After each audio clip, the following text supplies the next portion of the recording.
आप लोग देख सकते हैं भाई सुबह सुबह का नज़ारा कितना मस्त है और हवा बहुत मस्त चल रहा है भाई। वेलकम टू माय चैनल, मेरा फर्स्ट ब्लॉग है ये, ठीक है।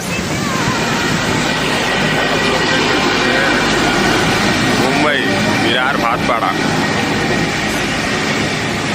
एरिया, मेरा फर्स्ट ब्लॉग है। कैसे बनाया जाता है कैसे नहीं वो तो मुझे आता नहीं है भाई, जितना आता है उतना ही बनाता हूँ मैं, ज़्यादा कुछ नहीं, ठीक है भाई लोग। ज़्यादा से ज़्यादा प्यार देना भाई मेरे इस ब्लॉग में।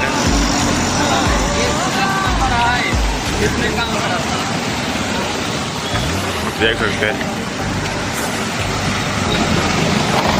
कितना मस्त है नज़ारा है, क्या मस्त एरिया है भाई।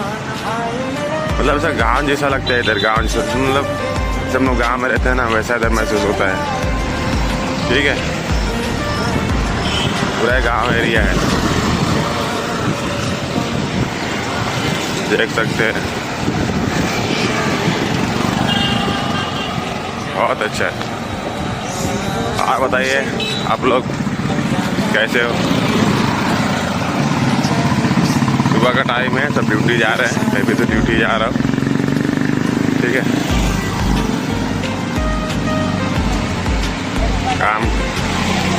काम पे जा रहे हैं,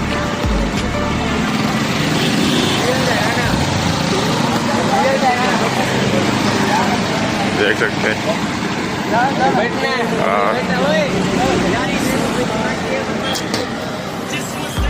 और बताओ।